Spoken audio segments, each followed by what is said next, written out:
ராமானுஜதயாபாத்திரம் ஞானவைராக்யபூஷணம் ஸ்ரீமத்வேங்கடநாதாரியம் வந்தே வேதாந்ததேசிகம் லக்ஷ்மீநாதசமாரம்பாம் நாதகாமுனமத்யமாம் அஸ்மதாச்சார்யபர்யந்தாம் வந்தே குருபரம்பராம் யோ நித்யமச்சுதபதாம் புஜயுக்மருக்மவ்யாமோகதஸ்ததிதராணி திருணாய மேனே அஸ்மத்குரோர்பகவதோஸ்ய தயைகசிந்தோஹ ராமானுஜஸ்ய சரணௌ சரணம் பிரபத்யே. திவ்ய தேசங்களில் முதல் திவ்ய தேசமான ஸ்ரீரங்கம் அரங்கநாத சுவாமி கோயில் காவிரி கரையில் அமைந்த பஞ்சரங்க க்ஷேத்திரங்களில் ஒன்று. 21 கோபுரங்களும் 7 சுற்று பிரகாரங்களும் உடைய ஒரு சுயம்பு ஸ்தலம். இங்கு பெருமாள் தங்கத்தால் வேயப்பட்ட விமானத்தின் கீழே புஜங்க சயன திருக்கோலத்தில் தெற்கு நோக்கியபடி காட்சி தருகிறார். மதுரகவி ஆழ்வார் தவிர அனைத்து ஆழ்வார்களும் பாடிய ஒரே திவ்ய தேசம். ஸ்ரீரங்கத்தில் அரங்கனுக்கு வருடத்தில் 365 நாட்களும் திருவிழா கொண்டாட்டம்தான். நடக்கும் அனைத்து விழாக்களும் பொதுவாக 10 நாட்களே நடக்கும்.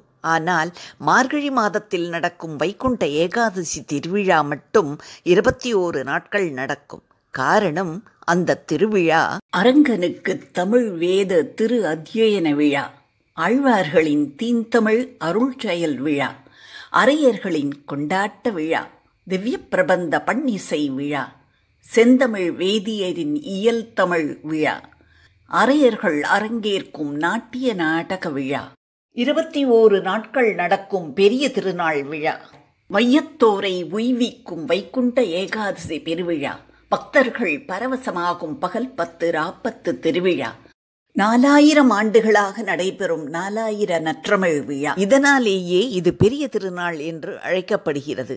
தமிழ் வேதமும் சம்ஸ்கிருத வேதமும் ஒரு சேர இந்த உற்சவத்தில் கூறப்படுவதால் இதற்கு திரு அத்தியன உற்சவம் என்ற பெயரும் உண்டு. அத்தியனம் என்றால் கற்றுக்கொள்வது, படிப்பது, பலமுறை சொல்லி பார்ப்பது.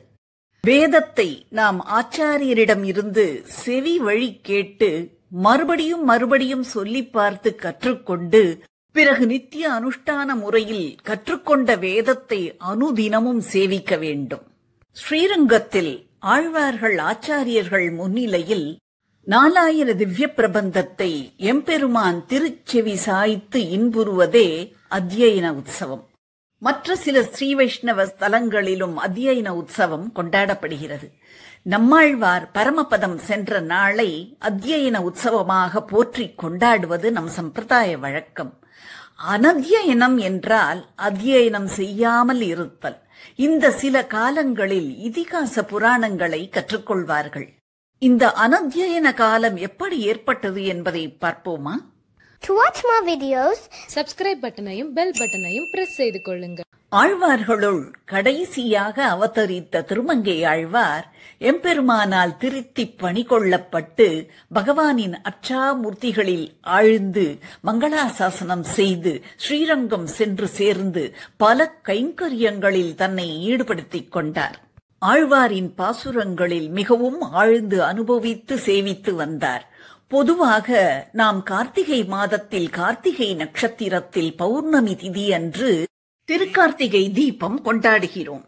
அப்படி ஒரு திருக்கார்த்திகை அன்று நம்பெருமாளும் ஸ்ரீதேவி பூதேவி நாச்சிமார்களும் திருமஞ்சனம் கண்டருளி ஸ்ரீ வைஷ்ணவ பக்த கோஷ்டியில் எழுந்தருளியிருக்கும் காலத்தே திருமங்கையாழ்வார் திருநெடுந்தாண்டகம் என்ற பிரபந்தத்தை இயற்றி எம்பெருமானுக்கு இசையோடு பாடி காண்பித்தார். மேலும் திருவாய்மொழியில் இருந்தும் சில பாசுரங்களை திவ்யமான இசையோடு பாடினார். இதை கேட்ட நம்பெருமாள் மிகவும் உகந்து, உமக்கு ஏதேனும் விருப்பம் இருந்தால் கேளும், அதை நாம் நிறைவேற்றுவோம் என்று திருமங்கையாழ்வாரிடம் கூறினார். திருமங்கையாழ்வார் தனக்கு 2 விருப்பங்கள் இருப்பதாக விண்ணப்பித்தார்.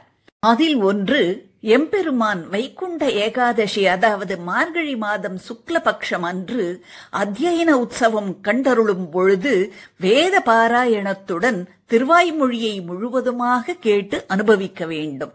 2வது, திருவாய்மொழியை உலகோர் உணர சம்ஸ்கிருத வேதத்திற்கு இணையானது திருவாய்மொழி என்று அறிவிக்க வேண்டும். எம்பெருமான் திருவுள்ளம் முகந்து 2 விருப்பங்களையும் நிறைவேற்றினார்.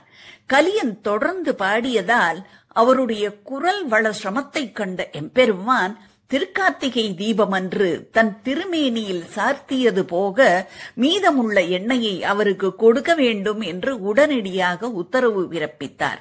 மேலும் ஆழ்வார் திருநகரியில் அச்சாரூபத்தில் உள்ள சுவாமி நம்மாழ்வாருக்கு தகவல் அனுப்பப்பட்டு நம்பெருமாளின் நியமனப்படி திருமங்கையாழ்வார் காலத்தில் ஸ்ரீரங்கத்தில் இருக்கும் ஸ்ரீ வைஷ்ணவர்கள் கார்த்திகை மாத கார்த்திகை நட்சத்திரத்தன்று ஆழ்வார் திருநகரி சென்று நம்மாழ்வாரை எழுந்தருளப் பண்ணிக்கொண்டு ஸ்ரீரங்கம் வந்து வைகுண்ட ஏகாதசி சமயத்தில் அத்தியன உற்சவத்தை ஸ்ரீரங்கத்தில் நடத்தினர்.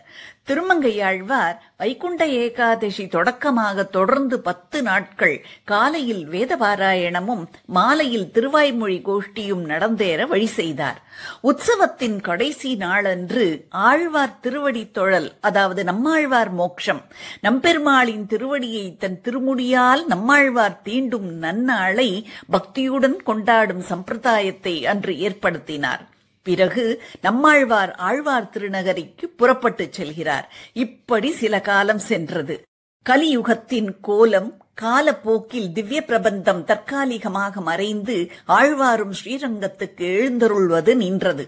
நாதமுனிகள் அவதரித்து எம்பெருமானின் கிருபையால் ஆழ்வாரை பற்றியும் திவ்ய பிரபந்தத்தை பற்றியும் அறிந்து ஆழ்வார் திருநகரி அடைந்து மதுரகவி ஆழ்வாரின் ஆச்சாரிய பக்தி தெள்ளத் தெளிவாக தோன்றும் கண்ணினுன் சிறுத்தாம்பை கற்றுக்கொண்டு அதன் மூலம் நம்மாழ்வாரின் பரம கிருபையை பெற்று 4000 சம்பிரதாய அர்த்தத்துடன் கற்று நம்மையெல்லாம் உய்வித்தார்.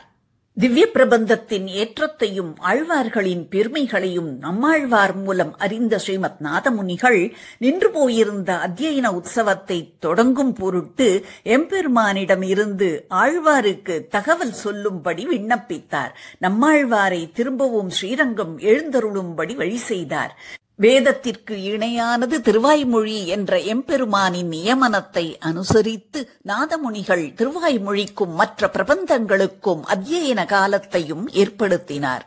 பெரிய பெருமாள் ஆழ்வார் பாசுரங்களை அத்தியன உற்சவத்தில் கேட்டு முடித்து பின்னர் நம்மாழ்வாரை மீண்டும் திருநகரியில் எழுந்தருளப் பண்ணிவிட்டு ஸ்ரீ வைஷ்ணவர்கள் ஸ்ரீரங்கம் திரும்பி வரும் வரையிலும் ஸ்ரீ வைஷ்ணவர்கள் திவ்ய பிரபந்தத்தை நெஞ்சினால் மட்டுமே நினைந்து வாயினால் மொழியாமல் இருக்கும்படி ஏற்பாடு செய்தார். நம்மாழ்வாரை திருநகரியில் எழுந்தருளப் பண்ணிவிட்டு ஸ்ரீ வைஷ்ணவர்கள் ஸ்ரீரங்கம் திரும்ப தை ஹஸ்தம் ஆகிவிடும். ஆகையால்தான் திருமங்கையாழ்வார் திருநட்சத்திரமான கார்த்திகை மாதம் கார்த்திகை முதல் தை மாத ஹஸ்தத்திற்கு முதல் நாள் வரையிலான காலம் ஆழ்வார்களின் 4000 திவ்ய பிரபந்த அனத்தியன காலமாகும். அதாவது திருமாளிகைகளில் இந்த காலத்தில் ஆழ்வார்களின் 4000 திவ்ய பிரபந்த பாசுரங்களை சேவிக்கும் வழக்கம் இல்லை. கூரத்தாழ்வான் திருநட்சத்திரமான தைஹஸ்தம் முதல் மீண்டும் 4000 திவ்ய பிரபந்த அத்தியனம் தொடக்கமாகும். இப்படி போய்கொண்டிருந்த சமயத்தில் மீண்டும் சுவாமி தேசிகன் காலத்தில் அத்தியன உற்சவம் நடைபெற சில தடங்கல்கள் உண்டாகின. அப்பொழுது அத்தியன உற்சவத்தை தடையில்லாமல் நடத்திய பெருமை சுவாமி தேசிகனையே சேரும். சுவாமி தேசிகனின் பிரபந்த சாரம் என்னும் பிரபந்தம் 4000 திவ்ய பிரபந்தத்தின் பலனை அளிக்கும் பாசுரங்கள். அனத்தியன காலத்தில் தினந்தோறும் நம் இல்லங்களில் 4000 திவ்ய பிரபந்த தனியன்களையும் சுவாமி தேசிகன் அருளிய தேசிக பிரபந்தங்களையும் சுவாமி தேசிகனை போற்றும் பிள்ளையந்தாதியும் சேவிப்பது வழக்கம். மார்கழி மாதம் மட்டும் திருப்பள்ளி எழுச்சி திருப்பாவை சேவிக்கும் வழக்கம் திருமாளிகைகளில் உண்டு. சுவாமி தேசிகனின் அவதாரத்திற்கு பின்னர் அனத்தியன காலம் தேசிக பிரபந்த அத்தியன காலமாக கொண்டாடப்படுகிறது. திருவரங்கத்தில் மட்டும் அத்தியன உற்சவம் திருநெடுந்தாண்டக அனுசந்தானத்தோடு தொடங்குகிறது. இதற்கும் ஒரு காரணம் உண்டு. இதை அடுத்த வீடியோவில் பார்ப்போமா? இந்த சேனலுடன் இணைந்திருங்கள்.